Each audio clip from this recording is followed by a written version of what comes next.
Well, hi, everyone. Good afternoon, good morning from wherever you are joining. We're so thrilled to have y'all with us. My name is Lena Moffitt. I'm the Executive Director of Evergreen Action. I use she, her pronouns, and we're really thrilled to have you here with us today to talk about the Inflation Reduction Act and the benefits and funds available to tribes and to Indigenous communities. I am so excited to have this incredible set of panelists and leaders with us here today, and we're going to dive right in and go ahead and get started. We have a lot of details to share with you all today. We want this to be as useful as possible. We're going to start slinging information at you, but before we do that, let me introduce this incredible host of leaders and friends that we have here to talk about the programs within the IRA. So first and foremost, I mentioned I'm Lena Moffitt. I'm the Executive Director of Evergreen Action, she, her pronouns. I'm joining you from Washington, D.C., the land of the Piscataway and Anacostan people. Thank you again for beaming in. We had hundreds of people sign up for this. I think it goes to show how much interest there is in making sure that these resources from the biggest investment that the United States has ever made in climate action make it into the hands of communities that need them most.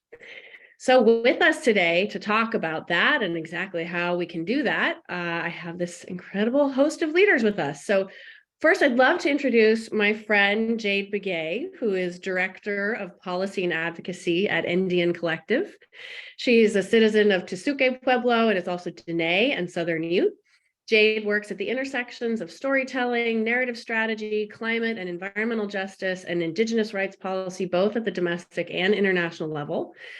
At NDN, she leads programs and projects that elevate policy and advocacy issues that are important to the self-determination of Indigenous peoples and tribal nations. In 2021, she was appointed by President Biden to serve on the inaugural White House Environmental Justice Advisory Council. And Jade was named a grist fixer in 2022 and is a fellow in the Ripe for Creative Disruption, an environmental justice movement fellowship. I've had the pleasure of knowing Jade for quite a while and organizing alongside her in our home state of New Mexico. And I'm so happy to see you, my friend. Thank you for dreaming up this event and making it happen and being here with us today. Hi, Jade. Hi, everyone. Thank you so much, Lena. Thank you. Next, we have Nikki Cooley, also of the Dene Nation, who resides in Northern Arizona. Nikki serves in a dual role with the Institute for Tribal Environmental Professionals as a co-manager of the Tribes and Climate Change Program and co-director of ITEP, whose goal is to strengthen tribal capacity and sovereignty in environmental and natural resource management through culturally relevant education, research, partnerships, and policy-based services. She works across the continental US and Alaska on outreach and trainings related to climate change adaptation, mitigation, and resilience planning with tribal and Indigenous partners to assist tribal nations in addressing and preparing for climate change impacts. ITEP works in partnership with various federal nonprofit, academic, and community entities. She serves as an author on the human health chapter of the upcoming 5th National Climate Assessment. Nikki, it's an honor to have you here with us. Nice to see you today. Yeah, it's an honor to be here with everyone. Thank you. Wonderful. We also have my colleague, Rachel Patterson, our Deputy National Policy Director at Evergreen, who's worked on policy in the areas of climate, energy, clean transportation, and environmental justice for many years. Prior to joining Evergreen, Rachel was at Environmental Advocates of New York, where she supported policy development, analysis, and research, and engaged with state legislators and coalitions. Rachel also served as an Excelsior Fellow for the New York State Energy Research and Development Authority, NYSERDA, and briefly as the senior briefer for the Office of Governor Andrew Cuomo. Rachel is currently pursuing a JD at Albany Law School and has served as an adjunct faculty member at Columbia. And it always blows me away how much you do, Rachel. I don't know how you get all the things on your plate done. You are amazing. Thank you so much for joining us today, Rachel. Hi. Thanks. Happy to be here. And originally I'm from San Diego, which is the land of the Kumeyaay people, but today I'm up here in Portland on Chinook land. So happy to be here. Wonderful. We are also expecting Wizipan Garriott, who is the Principal Deputy Assistant Secretary of Indian Affairs at the U.S. Department of the Interior, who will be joining us momentarily. But we know we've got a lot of interested folks already on the call, so we're going to go ahead and get started. A little bit of housekeeping quickly. We're going to spend the first 30 to 35 minutes of the call talking about key programs within the Inflation Reduction Act that can benefit tribes and tribal communities. And then we want to make sure to answer questions from you all. So in the meantime, if you have questions, again, we want this to be as useful and informative to the audience as possible. So go ahead and type your questions into the Q&A box that you'll see at the bottom of your screen, and we'll do everything we can to get those questions answered. We'll also be sharing resources in the chat as we go, and this will all be recorded and shared afterwards, so you can go back and look at things as well. So let's go ahead and dive into the details of things. First things first, just a little bit of grounding us in context. Of course, last year, in August of 2022, Congress passed the Inflation Reduction Act, which was the final iteration of what had originally been Build Back Better, came several different versions of that bill, and passed in August as the Inflation Reduction Act, or the IRA, as you'll hear us refer to it throughout the program today.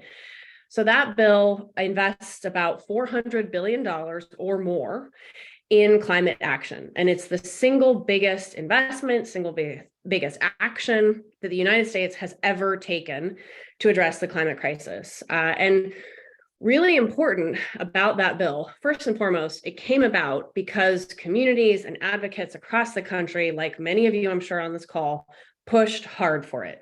That would not have happened without the engagement of folks from across the country. And second, that bill specifically dedicates much of the resources in it to go to historically disadvantaged communities or communities who have not had access to federal resources. So today we are going to talk about how some of the monies in this bill are dedicated specifically for tribal governments to apply for, and how even more programs within that bill than those dedicated just to tribal governments, Indigenous-led community organizations and communities can also apply for and benefit from. So let's go ahead and get into the details of some of that, because we know you all have heard a lot about this background and you want the deets on how we can start getting this money to flow into your hands, hopefully. All right, so Rachel, our resident expert, we are going to talk through 3 key programs today: the Clean Energy Production and Investment Tax Credits, the Environmental and Climate and Justice Block Grant at the end. But first, can we start with the Tribal Electrification Program? This is one of the key programs within the IRA that is dedicated specifically for tribes. Can you share some of the details with us about that one? Sure thing. First, I'm going to attempt to share my screen though. So if you will bear with me for just 1 second. It may or may not happen though. So if it doesn't, okay, it doesn't look like my screen wants to share right now. Sorry about that, folks. But I'll just walk through at a high level about what this first program is. So the Tribal Electrification Program essentially is going to help tribal homes transition to zero emissions, clean electricity systems. And there's going to be $150 million available until 2031. Essentially, the federal government is going to provide funds to tribal governments for these direct investments in homes. And so the goal is to transition. Oh, awesome. Thank you so much, Jessica. So the goal is to transition homes in particular that lack access to reliable electricity and homes that rely on fossil fuel appliances. So think like your gas stove, for example. And in addition to being able to help. So let's just give it one moment and see if these slides will load. I want the audience just to know, sorry to interrupt you there. And thank you for scrambling with us as we deal with technical difficulties. I think the slides will load, but I did also want to call folks' attention to the chat where we'll be sharing this information in real time as well in fact sheets that Rachel has put together that have these details as well. Okay, Rachel, I was hoping that the slides would be done after that interjection. They're not. Please proceed. Apologies for the interruption again. No, all good. How many years are we into online things? And there's always some kind of challenge. So thanks everyone for bearing with me here. But just to get back into it, really the goal is to help transition and electrify homes in tribal communities. And not only can that money be spent on the actual investment in the appliances, but it can also be spent on related and necessary upgrades and retrofits and home repairs to allow for electrification in the first place. And then, as many of you know, that there are some really high quality benefits to electrification. First being that energy costs will be reduced, hopefully more, and expected more reliability in energy that's received, and also the health benefits of improved air quality. So we're expecting a notice of funding opportunity to come out sometime this spring. So stay tuned for that. Great.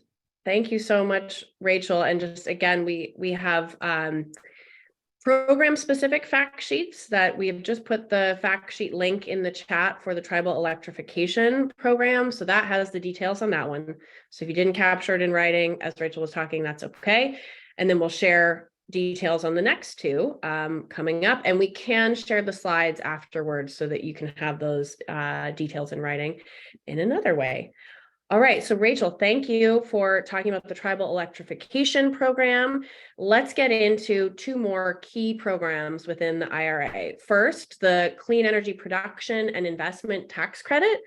As folks probably heard, tax credits are a big chunk of this bill, and this is a clean energy tax credit that can really be game changing in making clean energy cheaper. And then we'll talk a little bit about the Environmental and Climate Justice Block Grants Program. Rachel, take it away. Sure thing. So these tax credits are actually some of the most significant parts of the entire Inflation Reduction Act, and really where we expect to see emissions decreasing over time. So these two credits work really well together. The first one, the investment tax credit, makes it cheaper for businesses and tax exempt entities like tribal governments and nonprofits to invest in clean energy and clean power systems like solar and wind and even battery storage. And then the production tax credit makes it cheaper to produce clean energy by giving incentives based on how much clean energy is produced. And so these tax credits can really deliver significant emissions reductions and investments in these power systems of the future.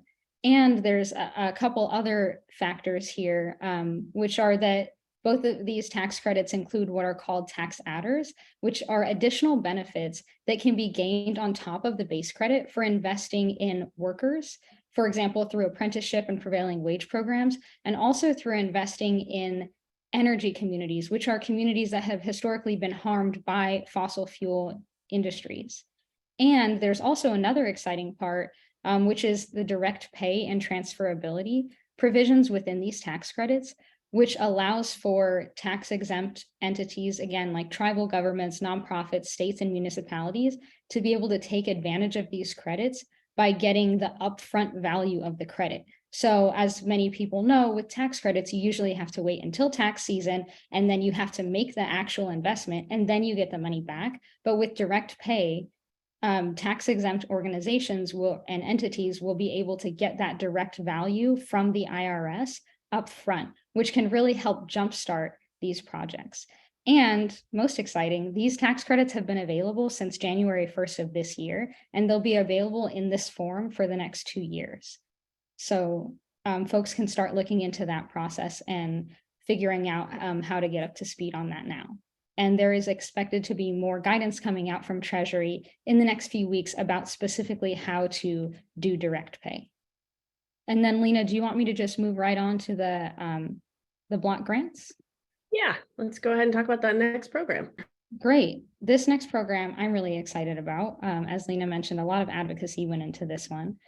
And this is the Environmental and Climate Justice Block Grants. And essentially, these programs are designed to get clean energy systems into communities and get pollution out of communities while allowing disadvantaged communities to set their own visions and implement their own visions for community projects.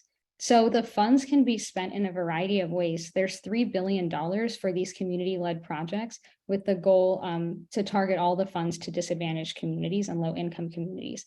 And the projects can really be based in anything related to pollution reduction, mitigating climate health risks, expanding climate resiliency and adaptation. You can even spend the funds on workforce development, reducing indoor air pollution.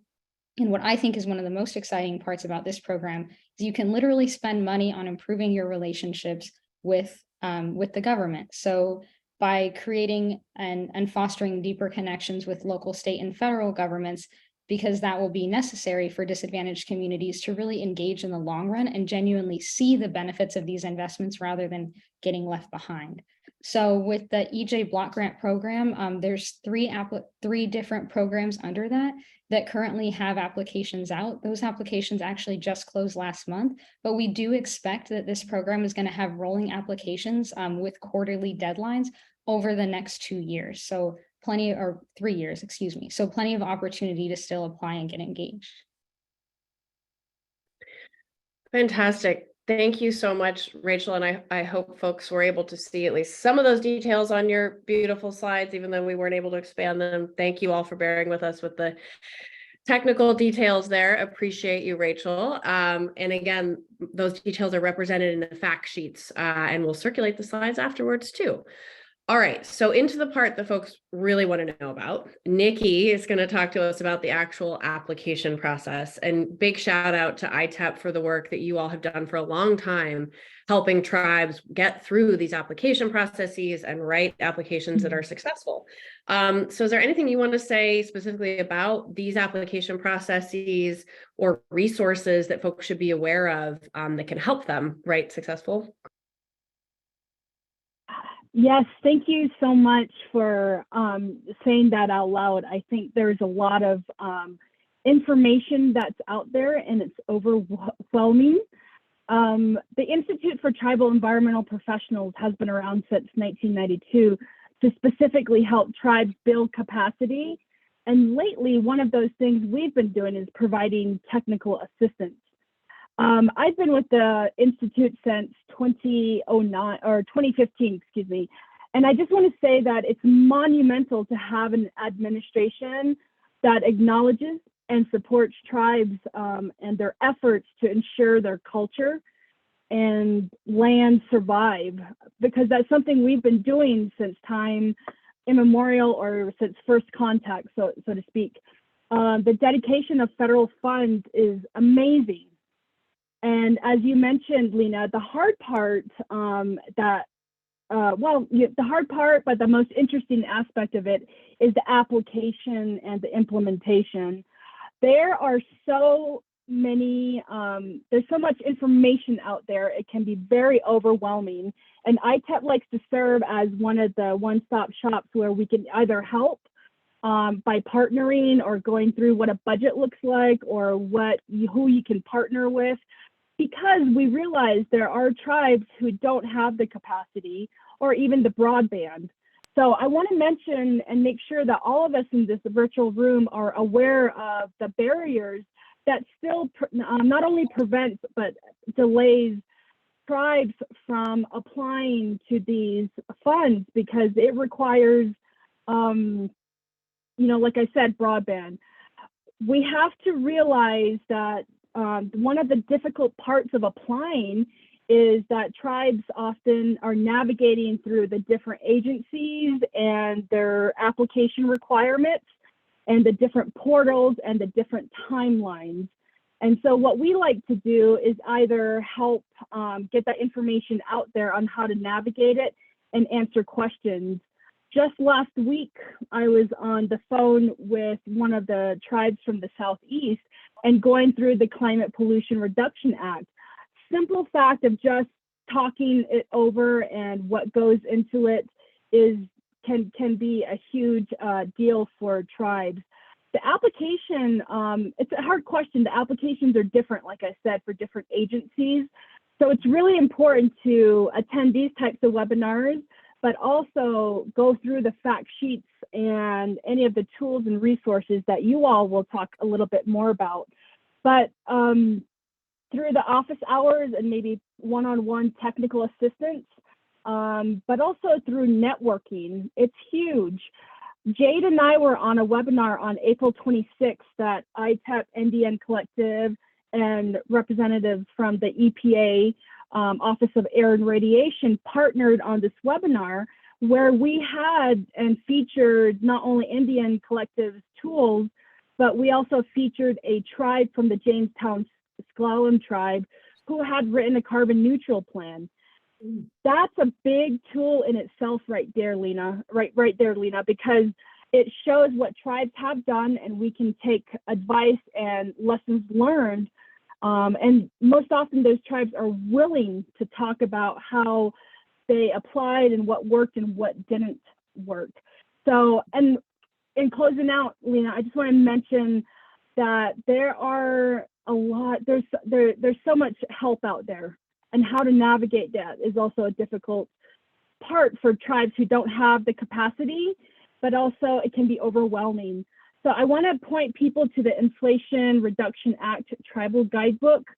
That's a pretty good one if you want to do some light reading. There's also environmental finance centers. There's 29 of them across the country that can help communities access federal funding for infrastructure, public health, environmental protection projects. Also, each region, there's the Environmental Justice Thriving Technical Assistance Centers. People refer to it as EJ Tic Tacs. There's 17 that were funded all across the nation. 14 of them are regional, and some regions have 2. Like for Region 9, I know there's 2 technical centers that will be there, and there's 3 national ones, including one that's headed up by the National Indian Health Board. And ITEP, we're so fortunate to be part of the team for Region 8 and Region 9. These are EPA Region 8 and Region 9. And lastly, each community, each region has these tribal climate resilience liaisons and regional coordinators that are available to help and provide this type of assistance for applying to grants in each region. And I do want to mention that there's tribal organizations, not only like ITEP, but like, for example, the affiliated tribes of Northwest Indians that can also help navigate it. There are resources in your communities to help. Just seek us out. We can either help or redirect you in the right direction. So Lena, with that, I'll hand it back over to you. Thanks so much, Nikki, and thanks so much for mentioning those EPA technical assistance centers too, which I know EPA has been asking folks like us to help get the info out about those centers, because they are having a hard time reaching folks. But those really are places meant to help communities and tribal leaders walk through the application process and just write a more successful application. I was excited to see that pretty diverse group of entities that received the grant to become those centers, and see New Mexico State University on there too, at least one in New Mexico. I was happy to see that. So that's great. And we will put that link to the site for those in the chat. I saw that question come through too. So thank you, Nikki. Okay, great. Let's go to Jade. Jade, I know I have been so impressed with how hard you've been pounding the pavement, talking to so many folks about the Inflation Reduction Act and what it is and what it means and why people should care and how to get involved. Thank you for all of your incredible work and using your platform like you do. Why is it important for folks to engage with these funding programs, and how do you see their potential to shift power and repair past harms? Thank you, Lena, and hi, everyone. Thank you for attending this webinar.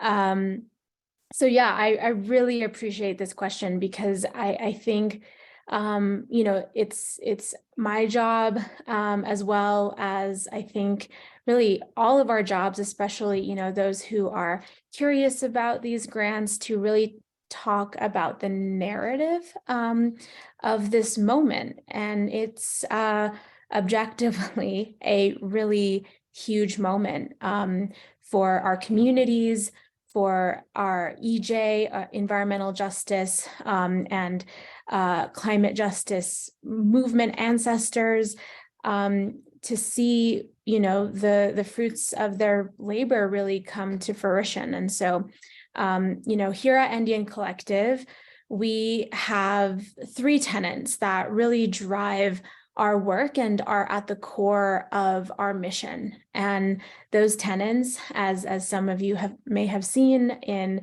our website or in our materials, those tenets are defend, develop, and decolonize. And I think a lot of people see NDN Collective's involvement in the outreach and the engagement of the Inflation Reduction Act. And they might think, well, NDN is really kind of radical, and they have land back over here, and they have active campaigns that are holding the government accountable or are in direct opposition to something that the feds are doing. So why are they being so promotional about this federal policy, right? And it really comes back to those 3 tenets. So with these funding opportunities, there is opportunity to defend our people, our communities and nations against climate impacts such as heat waves, drought, flooding, and wildfire by investing in updated infrastructure that's not only climate resilient or climate adaptive, but is really informed by our science and our knowledge and our culture. Next, there is opportunity to develop our communities in a regenerative and sustainable manner that's based on our values and connection to land, culture, and identity. And we can also develop our tribes and our communities' capacities for moving resources. And as you all know, that is one of the strongest areas of NDN's work. And just to plug, as of this year, NDN became the largest Indigenous-led fund in history in the US, moving over $30 million to over 600 tribes and Indigenous communities and territories. And lastly, we can decolonize. And I know you might be asking, as I say this, how do we decolonize something as bureaucratic as federal grants?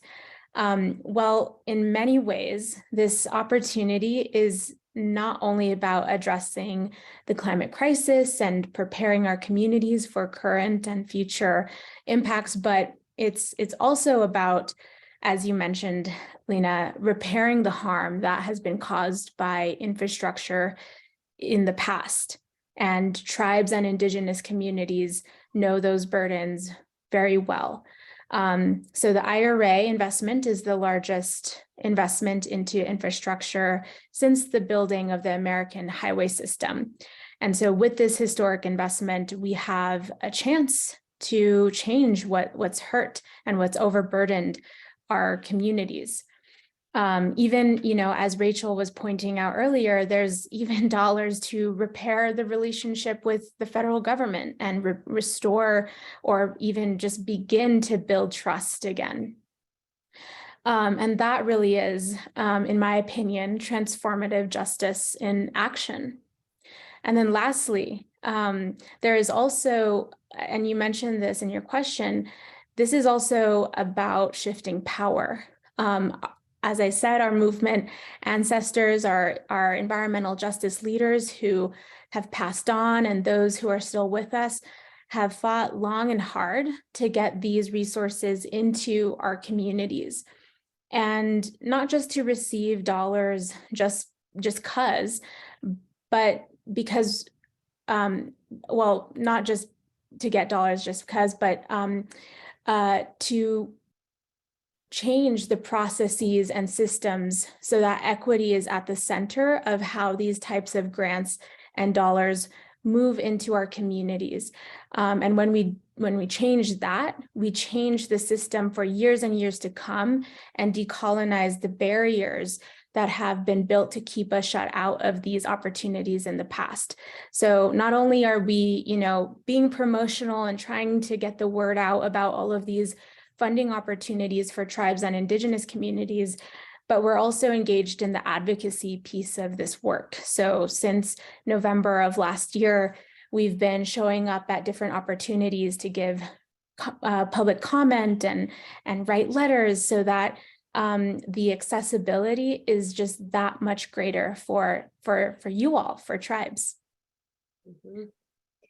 Thank you so much, Jade. I couldn't agree more, and I'm so glad you touched on shifting power. I just want to chime in and offer that I and we at Evergreen very much see this bill as a first step, and that so much of its potential is really bound up in us organizing around it to use these funds to shift power so that we can push on systems change in a way that increases access, that folks have more of a seat at the table to help design the next piece of legislation and go back and get something bigger. And I think there is just a need even for our communities to be talking about that political power building component of this legislation, in addition to the very tangible, real benefits that these funds can bring to people's lives. So thank you so much for that, Jade. I really appreciate it.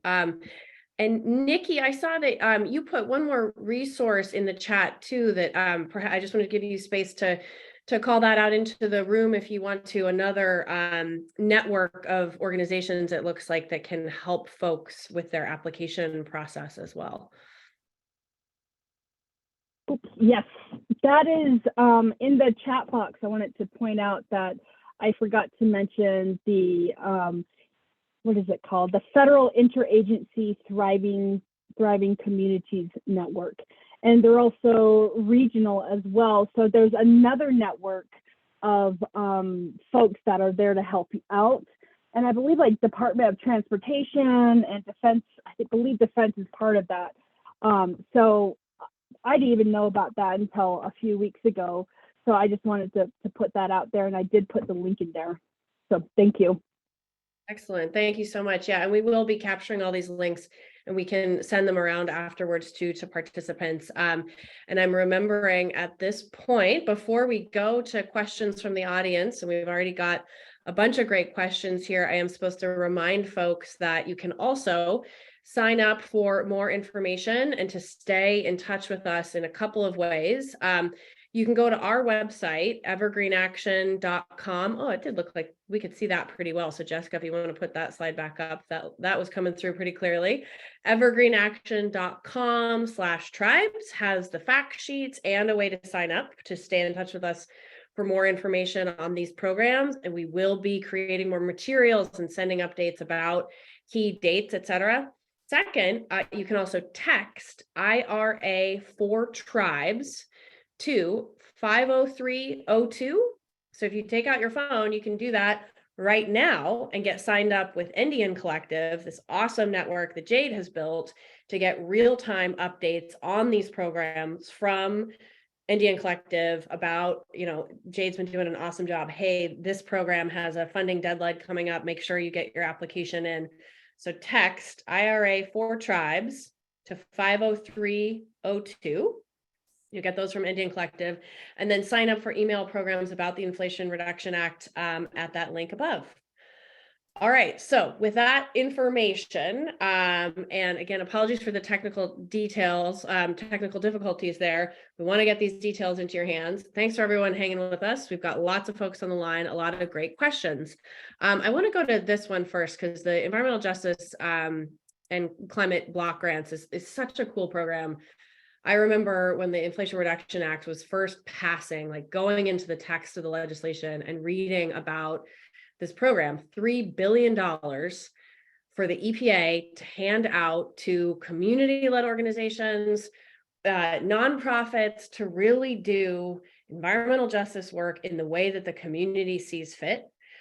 This question is really in line with that. So for the environmental and climate justice block grants, it includes funding for improving engagement with federal partners.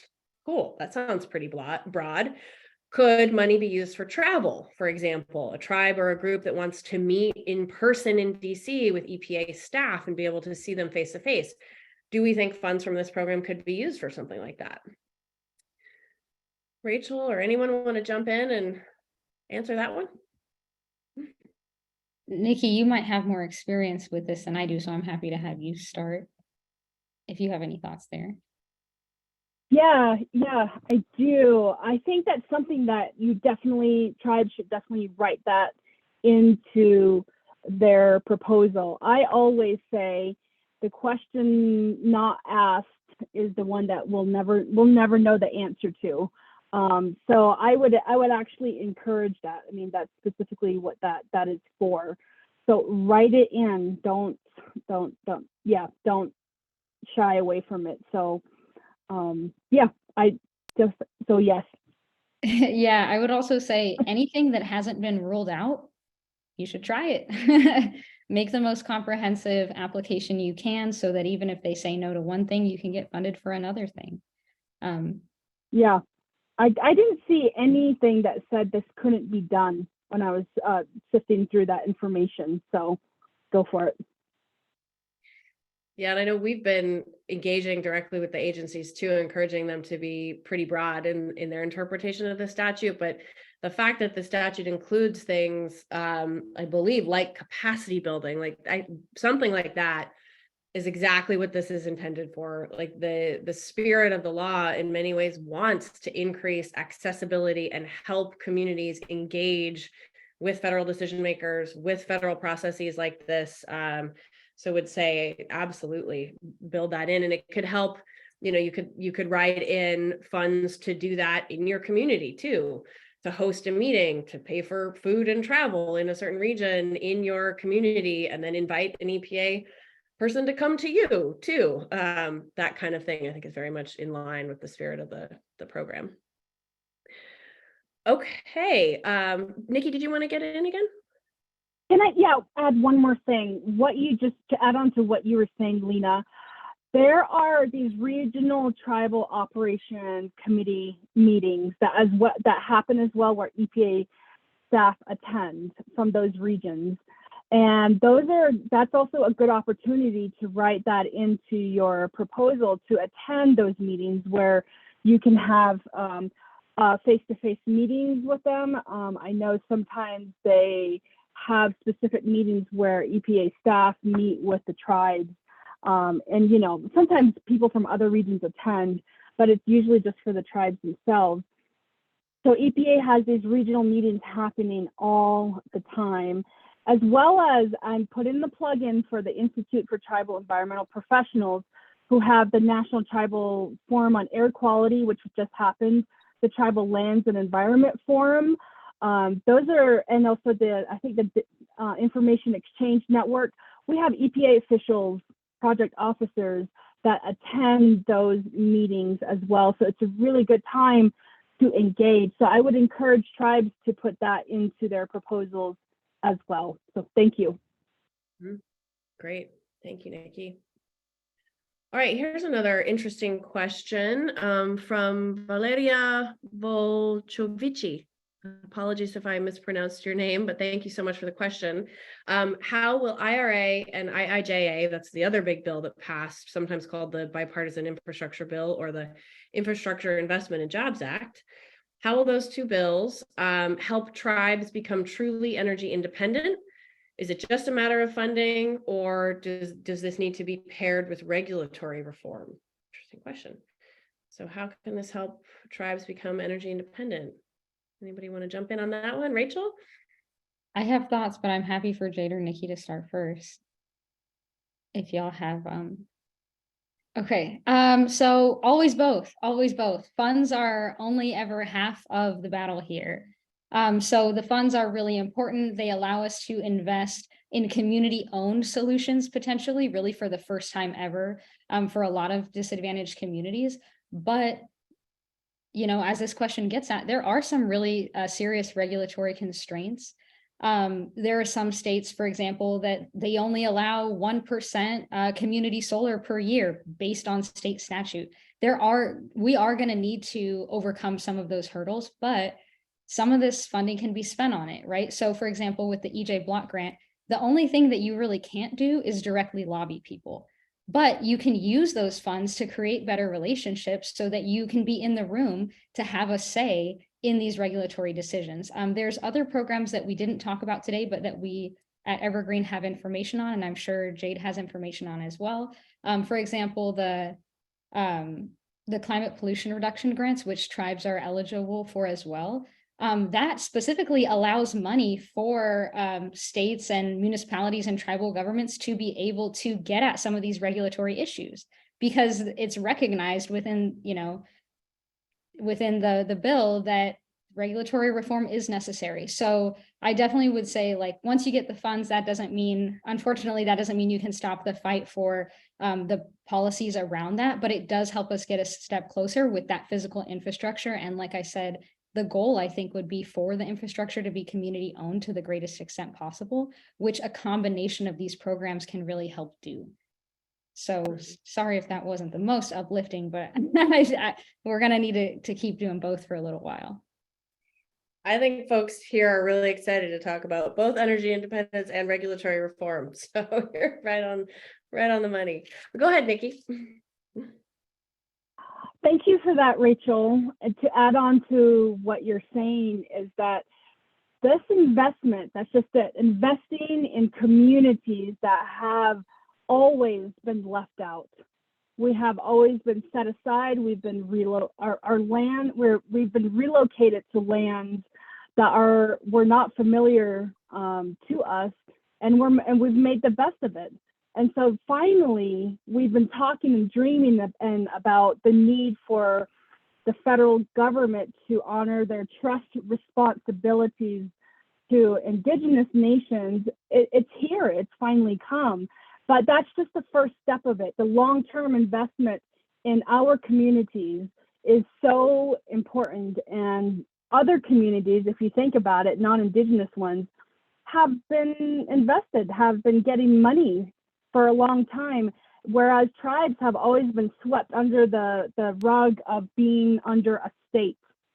So sovereignty, the recognition of the sovereignty of Indigenous people comes from the acknowledgement that we govern ourselves and that we have a unique set of laws, regulations, and ways of doing and living that are very much different from non-Indigenous communities. So I just want everybody to really think about what the IRA, the IIJA funds really does mean for us. And I just want to also recognize that this administration has done that. The Obama and Biden administration did start it, but the Biden and Harris administration are going up a step further. You have someone here on this panel who's part of the environmental justice team, but also we have, and we also claim her as our auntie, Secretary of Interior, Deb Haaland,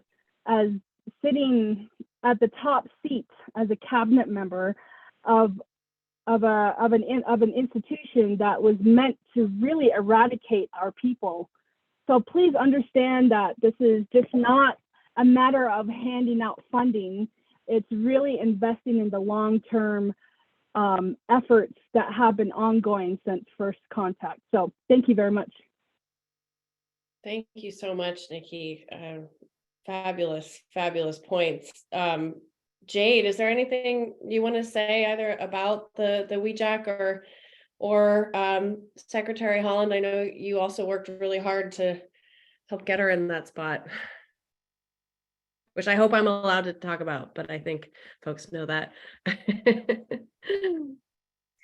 Yeah. Well, thank you. I mean, I think we're just seeing a lot of momentum here, just not only with the various grants that are coming online that not only tribes are eligible for. I want to underscore that piece. That is something that NDN has been really vocal about since before we even knew this policy was going to be named the Inflation Reduction Act. If folks recall, a year ago and more than that, we knew this policy was coming down the, and I apologize for the bad metaphor, but coming down the pipeline. And one of our biggest stances was that these funds need to be available not just for tribes, but for Indigenous communities and Indigenous led organizations. So we continue to advocate for that. We continue to also, uplift Native CDFIs, which there are hundreds of in the US now. And so those partnerships or, making grants available to those types of entities, I think are critical for making sure implementation happens in a very just, equitable way. Because, at the end of the day, our tribes are good at some things, and our Indigenous-led organizations are really good at other things too, and have direct trusting relationships with community. So we really want to continue being vocal about that, and just appreciate any support in that type of messaging from folks as you speak about these opportunities online or to your community. I think also just really encouraging people to maximize engagement. People like myself, Nikki, Evergreen team, we're kind of in the weeds doing the advocacy piece, but the more and more tribes can get involved in that, the better, because honestly, your voices as tribes have a lot more weight. I mean, you are nations. And as Nikki has pointed out, there's that nation to nation responsibility and accountability. So I would love to see, and please reach out to me if folks need support around, navigating those RFI, those request for information moments, where tribes can then submit comments or feedback around how a grant is being designed, and who, they're figuring out who's eligible and what projects are eligible.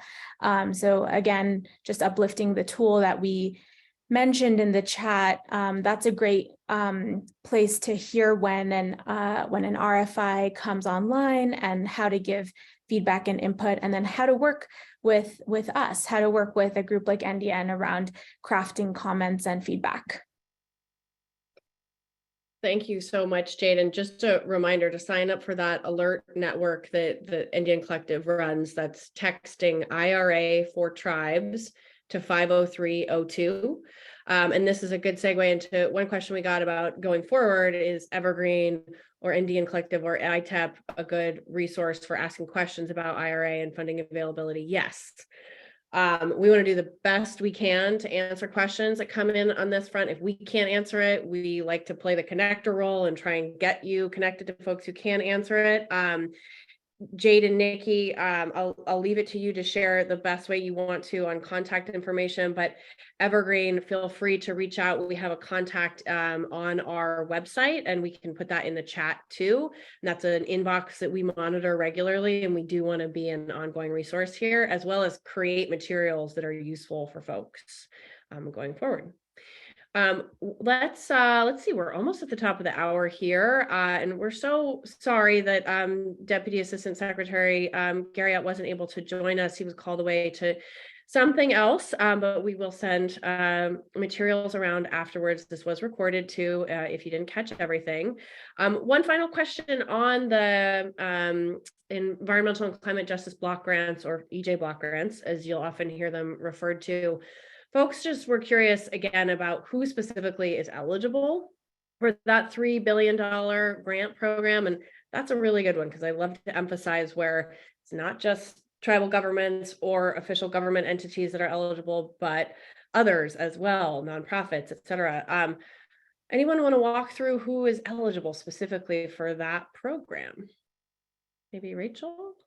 Yeah, happy to. So the statutory text says that community-based nonprofit organizations are eligible, but community-based organizations, or CBOs, can also partner with tribal governments or a local government or a higher education institution or a combination of all of those to get the funds. And I saw someone also had a question about, so are tribal nonprofit associations eligible? The thing is, EPA made the definition of CBOs actually really broad. So I don't know like what the founding document of your organization is, but really the goal is to extend it broadly. And even the definition of what a community is quite broad.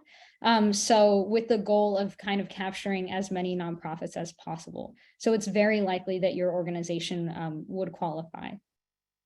Oh, and nonprofits can also partner with each other. So there can be more than one nonprofit organization as long as there's an identified lead as well. Stronger applications include, the more the merrier kind of sentiment there. Yeah, I think that's a really strong point on that one, that nonprofits, like small, locally based nonprofit organizations, advocacy organizations can apply and are eligible for those monies and really it's meant for you.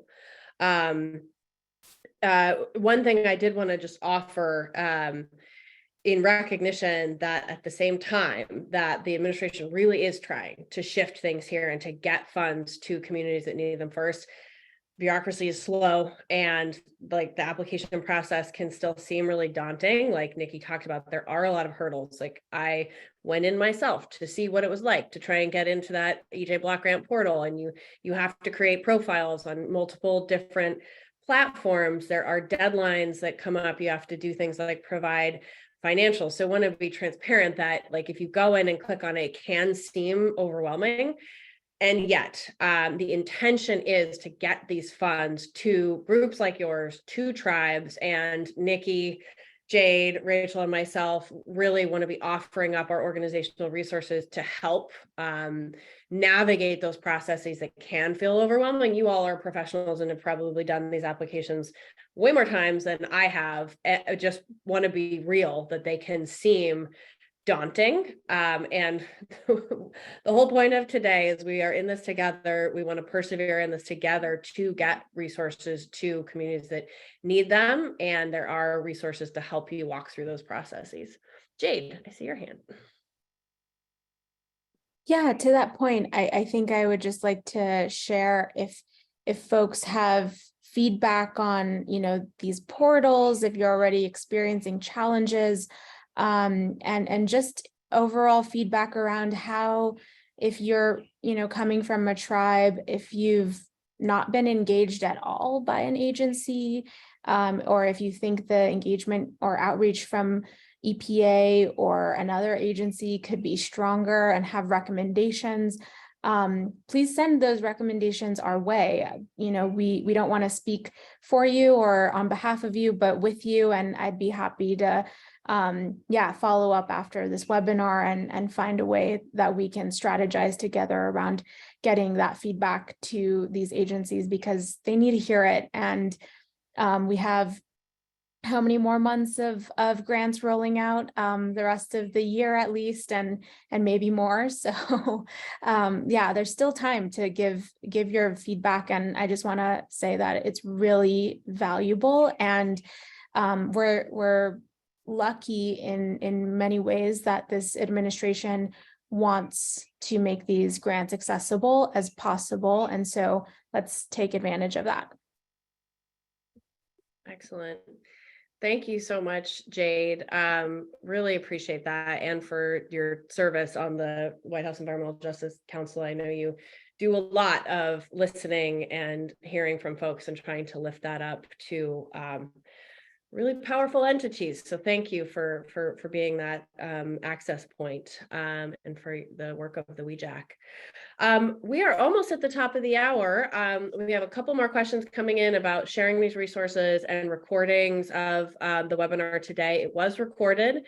We will be housing it on our Evergreen's YouTube channel. We can put the link in the chat now, but we will house that on our website as well. So check out evergreenaction.com/tribes, and you can see the recording. We'll be sharing the resources there. Oh, and there's the link to the recording there. And I think on Jade's amazing words, we will go ahead and wrap it there and give folks a few minutes to catch their breath before their next exciting event, probably today. So thank you so much to my incredible panel of badass leaders. I have to say, this was so wonderful to be amongst such experts and dedicated servants fighting to make the world a better place. Thank you all for your work, for joining us today, and we hope to stay in touch. We will talk to you all soon. Thank you. Bye, everyone. Thank you. Folks.